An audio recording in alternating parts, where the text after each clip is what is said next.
আমাদের দেশে কিছু কিছু বডি বিল্ডার এবং জিম ট্রেইনার আছে, তাদের জন্য অসংখ্য মানুষ এক্সারসাইজ বাদ দিয়েছে, এক্সারসাইজ থেকে নিজেকে সরিয়ে নিয়েছে। কারণ কি জানেন?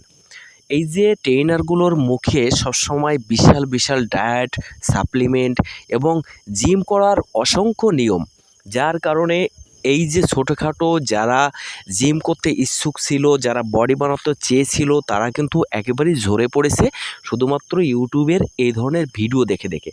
তো আমি একটা কথা বলবো তাদের জন্য, যে তাদের কথায় আপনারা যদি জিম বাদ দিয়ে নিজে ঘরে শুয়ে থাকেন, তাহলে নিজের পায়ে নিজে কুড়াল মারা।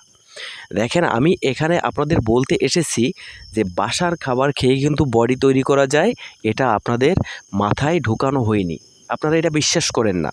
আজ বলবো যে বাসার খাবার খেয়ে কেন বডি তৈরি করা যায়। দেখেন বন্ধুরা, প্রথম কথা বলি যে আপনারা ওই ধরনের ভিডিও দেখা একেবারেই বাদ দিন। আপনাকে আগে এই সায়েন্সটা বুঝতে হবে যে আমাদের বডিটা কিভাবে তৈরি হয়। আপনারা এটা না জেনে জিম অফ করে দিয়েছেন। তো দেখেন, আমাদের যখন আমরা এক্সারসাইজ করি তখন কিন্তু আমাদের শরীরের পুষ্টি শোষণ ক্ষমতা বেড়ে যায়। তখন আপনি যেটাই আপনার শরীরে দিন না কেন, সেটাই কিন্তু আপনার শরীরে লেগে যাবে।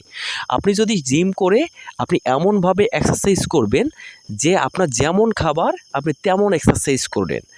আপনি 2 ঘন্টা ধরে এক্সারসাইজ করলেন, করে আপনি সাধারণ ডাল ভাত খেলেন, তাহলে কিন্তু হবে না। আমি এটাকে সাজেস্ট করব না। আপনি এক্সারসাইজ করবেন নরমালভাবে, আপনি নরমালভাবে খাদ্য খেয়ে বডি তৈরি করবেন। দেখেন, ফ্রি হ্যান্ডস করেও কিন্তু বডি তৈরি করা যায়। এটাও মানুষ কিন্তু বিশ্বাস করতে চায় না যে আপনি সারা বছর ফ্রি হ্যান্ডস করবেন, ফ্রি হ্যান্ডস করেও কিন্তু বডি হয়। এটা কিন্তু মানুষ বিশ্বাস করতে চায় না। তো আমি বলবো যে কিভাবে আপনাদের বডিটা আসলে তৈরি হয়।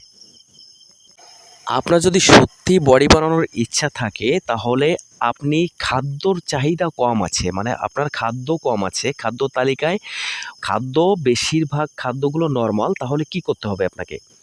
আপনাকে যেটা করতে হবে, আপনাকে হেভি ওয়েটে ব্যায়াম করা যাবে না। আপনাকে নরমাল ওয়েটে ব্যায়াম করতে হবে। নরমাল ওয়েটে ব্যায়াম করলেও আপনার বডি হবে। হ্যাঁ, আপনি বেশি ওয়েট দিয়ে ব্যায়াম করবেন, তখন কিন্তু আপনার পুষ্টিটা একটু বেশি লাগবে। এটা স্বাভাবিক। তবে দেখেন, আপনি যদি হেভি ওয়েটে ব্যায়াম করেন, এর ভিতর দিয়েও কিন্তু পুষ্টির ম্যানেজমেন্ট করা যাবে। দেখেন, আমাদের সাধারণত একটা জিনিস বুঝতে হবে, আমাদের শরীরে যদি আপনার ওজন থাকে 50 কেজি, তাহলে আপনার 50 গ্রাম মিনিমাম 55 গ্রাম প্রোটিন আপনার দরকার।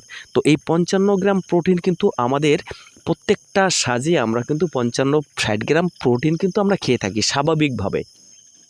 তো এর সাথে যদি আপনি একটু ডিম, একটা কলা, একটু ছোলা, একটু কাঁচা বাদাম এগুলো অ্যাড করতে পারেন, তাহলে কিন্তু আপনি হেভি ওয়েটে ব্যায়াম করতে পারবেন এবং বডি বিল্ডিং করতে পারবেন। আপনারা এটা জানেন না যে কোন খাবারে কতটুকু প্রোটিন আছে, এটা আপনাদের জানা দরকার। এটা যখন জানতে পারবেন, তখন কিন্তু আপনার জিম করাটা সহজ হয়ে যাবে। আর কখনো সাপ্লিমেন্ট, স্টেরয়েড এগুলো নিয়ে কিন্তু বডি বানানোর চেষ্টা করবেন না, তাহলে কিন্তু লাইফটা একেবারেই সেটেল হয়ে যাবে ওখানেই। তো বন্ধুরা, আজ থেকে শুরু করুন এক্সারসাইজ, আর এইভাবে মানুষকে প্রস্তুত করুন যে বাসার খাবার খেয়েও কিন্তু বডি তৈরি করা যায়। এটা সত্য কথা। তো আমার ভিডিওটা ভালো লাগলে চ্যানেলটা সাবস্ক্রাইব করতে একদমই ভুলবেন না। আর আপনার যা খুশি তাই খেতে পারেন, বাসায় যেটা রান্না করে সেটাই খেতে পারেন, কোনো মানা নেই। তবে এক্সারসাইজ ঠিক মতো করতে হবে, টাইমলি করতে হবে, টাইমলি খেতে হবে। তো বন্ধুরা, সবাই ভালো থাকবেন, সুস্থ থাকবেন, সবার জন্য শুভকামনা। আর ফাটিয়ে ওয়ার্কআউট করুন।